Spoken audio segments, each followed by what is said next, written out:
Jesus, ele encontrou com o diabo. Deus, o diabo e os anjos na quaresma de Jesus.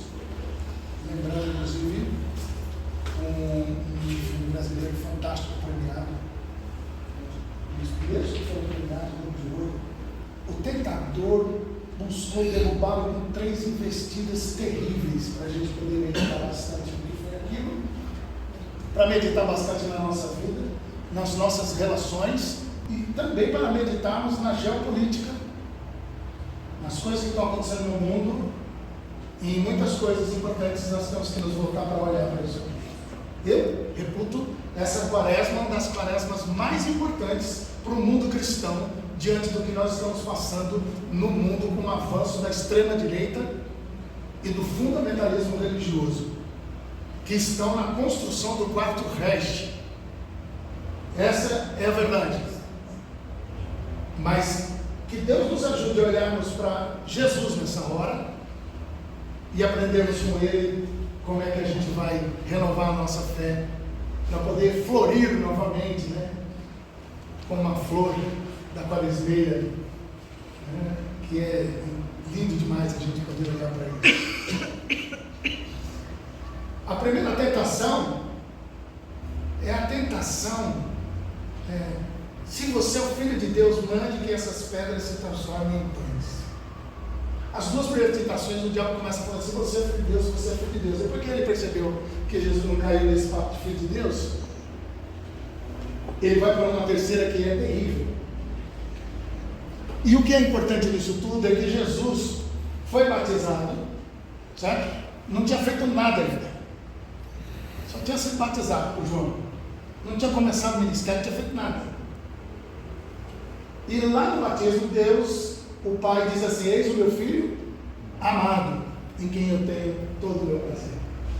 E o que é bonito isso é que isso é uma revelação extraordinária para a vida humana, que vai além de qualquer filósofo que depois veio e que chega pertinho dessa frase que eu vou falar, mas nunca chega do jeito que Deus nos ensina nessa parte do Evangelho.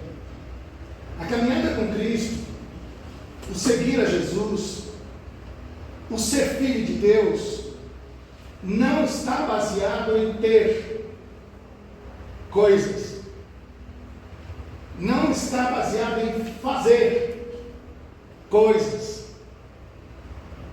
porque Jesus não tinha feito nada ainda, e ele, filho amado de Deus, está baseado no fato de sabermos que é o ser.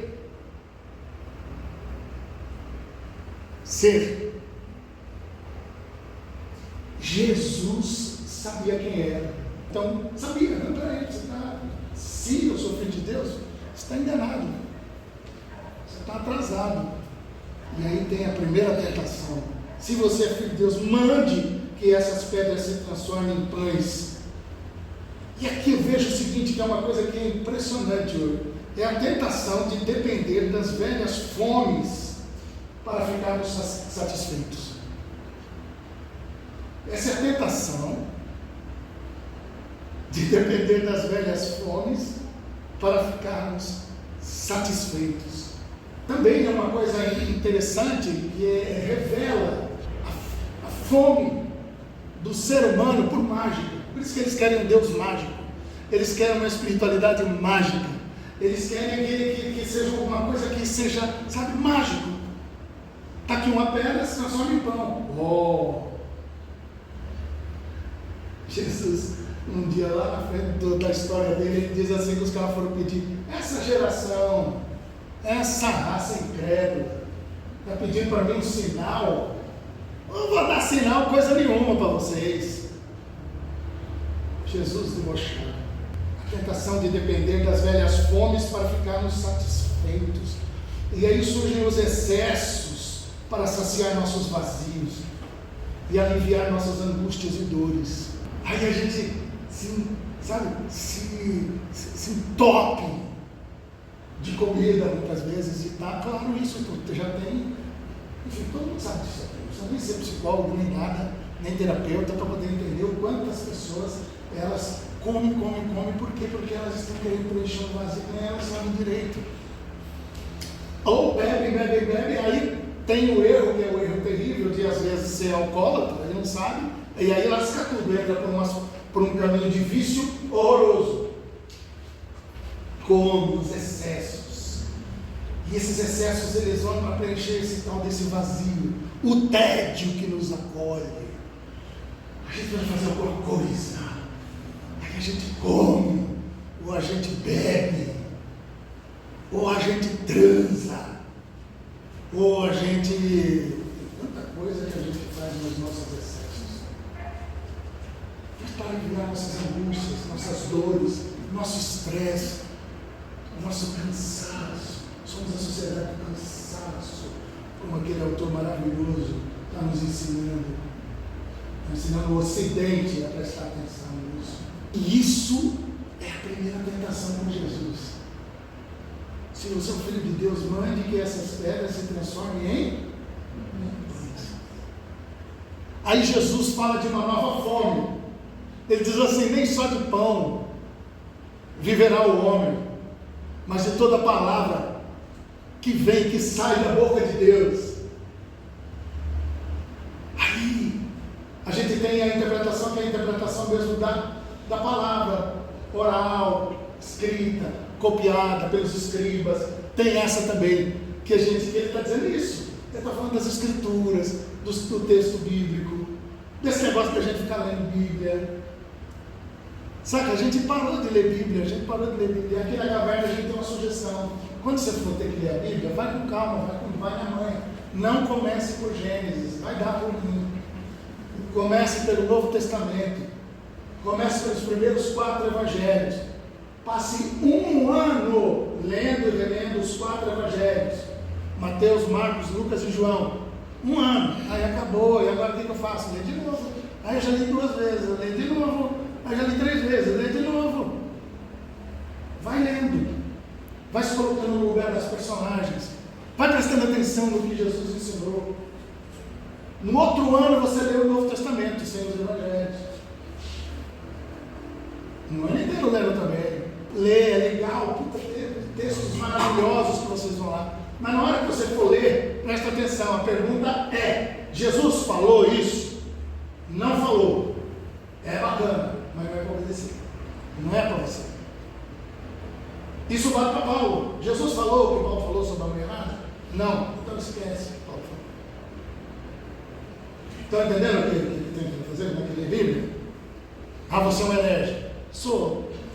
Eu sou um herege desse cristianismo maldito, anátema que está aí. Eu sou herege desse cristianismo maldito e anátema que está aí. Bom, alguém falando que chama de herege, eu falei assim: não. Ai, que dor. Uma nova fome. Fome de Deus, fome de Jesus.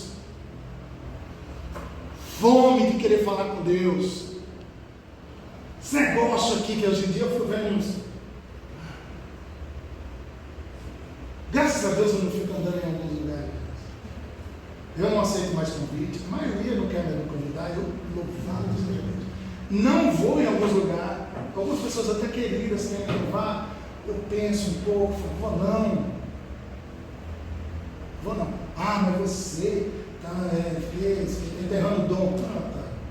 Estou enterrando o dom. Tem um monte de cara aí para desenterrar dom. Eu já estou com 60 a mais. Então eu já desenterrei dom faz tempo, muitas vezes. Deixa os mais novos. Tem um monte de carinha bom, novo, jovem. Ouçam esses carinhas aí. Eu não, já estou velho, rabugento, teimoso. E até estou gostando um pouco da rabugice. A segunda tentação, gente, é a tentação de usar, manipular Deus, seus anjos, para nos servir e proteger. Usar Deus para nos proteger, seus anjos para nos proteger. Eu já falo isso desde o século passado, que muita gente veio para a igreja trocando Exu por Jesus. Nada contra Exu. Acho que quem gosta e adora Exu, fique à vontade. vontade, eu sou o cara que combato a intolerância religiosa, vou continuar. Eu tenho meus aqui que vocês chegaram agora, mas até mesmo chegou aqui agora um pouquinho, eu estava falando com o meu amigo que é do axé. Eu falei para ele que estava começando a reza aqui e mandei um axé para ele, esqueci até que já tinha gente aqui, tá? Não esqueci nada, não prestei atenção. Porque eu não tenho problema nenhum. Eu não quero ofender o pessoal da Umbanda falando que Jesus é Oxalá. Eu acho que é ofensa. Se eu fosse da Umbanda, eu fico ofendido. Não, Oxalá é Oxalá. E esse negócio de sincretismo surgiu, sabe onde? Surgiu na opressão, onde os irmãos africanos, eles tinham que falar que alguns dos seus deuses, ou alguns dos seus orixás, suas divindades, eram comparadas a algum tipo de santo, para poder ficar em paz e não sofrer. É daí que surge o sincretismo religioso do cristianismo com as religiões afro, que é hipócrita. Hipócrita. Porque só topa o orixá se estiver falando do santo cristão. Senão não toparia. Não toparia. Não disse hipocrisia. A segunda tentação é isso. É de usar, manipular Deus e os seus anjos para nos servir. Tem gente que trata com Jesus do mesmo jeito que a Umbanda trata e diz que é a Umbanda que tem o diabo. Tem gente que vai para a marcha para Jesus e está dizendo que o Satanás está no carnaval. Com esses caras que estão lá na marcha para Jesus, não são meus irmãos que estão lá. Eu estou dizendo dos caras que promovem isso. Como promove? Por que promove? Com que intenção promove? E qual é a grana que rola por trás disso? É mamão puro. Então isso é importante a gente olhar. A tentação é a espiritualidade performática, sem temor. Joga-te no pináculo do templo. E aí as pessoas estavam todas lá embaixo. Agora é hora de você se apresentar. Já pensou que performance incrível? Jesus fala. E aí os anjos estavam. Senhor, aí Jesus chega. Cheguei. Estou aqui. Entendi. O que é importante nisso aqui agora é prestar atenção nessa coisa da espiritualidade performática, sem temor nenhum. É bom lembrar, Deus não se deixa escarnecer. Isso está no Novo Testamento. Gálatas. Se você é filho de Deus, joga esse daqui para baixo. É aquela coisa de ficar fazendo, sabe assim? Eu fico vendo os caras falando assim, o mínimo que era o seguinte, eu vou rasgar minha Bíblia se Deus não fizer isso. Quantas vezes a gente já ouviu os caras fazendo isso? Hoje mesmo o Caifás publicou um negócio de um pastor que recebeu o espírito do pai da irmã, e ele ficou falando e a igreja glorificando. É muito lindo isso, não tem problema nenhum. É melhor ir no centro espírita, que é mais, não é? É mais honesto, mais autoral. Não é verdade? O nome disso daí não é autoralidade, tá? Tem que dar os créditos. Eu já vi muito procurando Jesus. Não, Jesus é pior, né? Porque... E se apareceu outra coisa. A tentação de usar Deus e os seus anjos para nos servir e proteger. Essa coisa. E a gente é sutil também. A gente fala deles, esses caras malucos, bizarros. Mas nós também temos que prestar atenção de que jeito a gente manipula e usa Deus para a gente se proteger. Nós temos frases cotidianas. Vamos orar para mover o braço de Deus. Para mover o braço, pronto, outra besteira. A gente não ora para mover o braço de Deus. A gente ora para que Deus nos mova para fazer o que Ele quer que a gente faça. Para a gente ser a resposta das nossas orações. A gente ora para que a gente seja a resposta das nossas orações e para que o braço de Deus nos mova para que a gente possa ser a resposta dele para as orações que fizemos para Ele. Nossa, confusão. Não é confusão. Terceira e última tentação. É a tentação do domínio e o poder. O domínio e o poder sem Deus. É a tentação do domínio e o poder sem Deus. Tudo isso lhe darei se prostrado me adorares. Satanás disse para ele. No Éden, os seres humanos caíram na tentação da antiga serpente e decidiram seguir sua saga de busca de poder e de domínio sem Deus, e terminaram adorando o diabo, comprometendo as relações humanas e toda a nossa criação, toda a criação de Deus, toda. Parece aqui nessa tentação, eu fiquei pensando que o diabo virou e falou o seguinte: ó, essa tentação aqui, os primeiros pais, o primeiro Adão caiu facinho, porque ele não sabia que Jesus, Paulo iria revelar isso depois, que Jesus era o segundo Adão, que veio para poder vencer a serpente. Isso é muito louco. E quando a gente olha para esse negócio do poder e do domínio, é aquilo que o PH citou quando falou do pastor lá. Para mim é uma honra você ter lembrado de mim, citando esse cara, que esse cara é bom, que é a coisa mesmo do quê? Do puxar, o diabo falando assim, puxa a espada, domina tudo. Domina tudo. Puxa a espada e domina tudo. Que é aquela coisa de poder dominar. O laranja lá de cima, lá dos Estados Unidos, o laranja ele está querendo dominar o mundo, mano. Ele acordou, é o Pink e o cérebro atual. Ele acordou, falou com o Musk e disse o seguinte: o que nós vamos fazer hoje? Aí o Musk, eu não sei qual era o desenho, quem falava, aí dizia o quê? Vamos conquistar o mundo. Aí o desenho roubava conquistar o mundo. O cérebro Pink. E o Pink atrapalha, graças a Deus, o Pink é uma bênção do céu. Uma bênção. Esses loucos estão nessa jogada. Vamos, o Canadá vai ser um bairro. O Golfo do México será o Golfo dos Estados Unidos, o Golfo americano. Vamos taxar o mundo. Vamos, não sei o quê. Eu estou muito afim que ele continue com essa brincadeira, ele vai ver o que vai acontecer. Isso é coisa do anticristo. Isso é anticristo. E tem a ver com a construção do quarto Reich. Porque tem a ver com o avanço da extrema-direita no mundo. E o duro é ter crente, pastor, que apoia essa raça. Como fizeram com Hitler.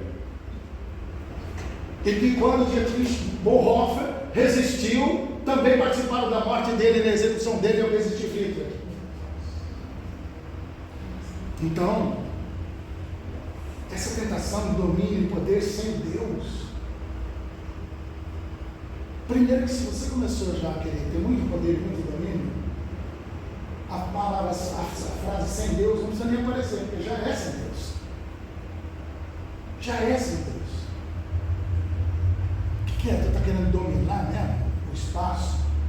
É do domínio do macho em casa, desse domínio patriarcal, que surge de forma terrível e horrorosa uma dimensão caótica de violência contra a mulher. E isso no meio dos evangélicos da crentaiada é o que mais tem dos pastores e tal. Que precisa ser revisto, principalmente os homens. Todo macho tem que chegar e falar assim, como eu falo, minha dica: eu sou um machista em desconstrução. Só por hoje, só por agora. É assim. Chega assim, então vamos lá fazer aqui o A e o cerebro.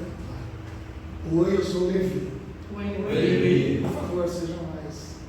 Oi, Levi. Mas eu tenho que falar primeiro? Isso, tá. Oi, eu sou o Levi. Oi, Levi. Eu sou um machista em desconstrução. Só por hoje e só por agora. Obrigada por compartilhar. Valeu. Entendeu? Obrigado por me ouvir. Isso tem a ver com esse negócio de domínio. Como é que a gente é capaz de poder aleijar a legitimidade de uma pessoa, de um ser humano? Porque você é diferente, é melhor, Deus te fez cabeça. Jesus falou sobre esse negócio de cabeça? Não. Paulo falou. Jesus não falou. Então, pode esquecer Paulo, ou interprete o que ele quis dizer ali com o texto anterior, que aqui ele falou assim. E se Paulo fosse falar, ele falou, eu também não falei isso não. Eu falei uma coisinha antes de ele não falar tudo, pastor. O senhor está tirando, está querendo o TJ? Tirando o texto fora do contexto? Sujeitai-vos uns aos outros, essa é a base. E aí a palavra começa a ter outra tonalidade ali. Mas que Paulo era machista, mas Jesus não era. Sacou? Aí posso ficar na raiva de Paulo? Fica, irmão. Ele não está nem aí com você, com a sua raiva. Ele está ótimo. E aí eu peço a Deus, sabe o que, gente, para mim e para vocês? Vamos pedir ao Espírito Santo que nos revele quando estivermos diante dessas 3 tentações. Que o Espírito Santo mostre para a gente. Quando a gente está caindo em uma dessas 3. Essa é a minha oração. Em nome de Jesus. Que a gente possa estar olhando para Jesus nesse tempo todo. Isso é para escrutar o coração. Sonda, meu Deus. E ver se há em mim algum caminho mau. E guia-me pelo caminho.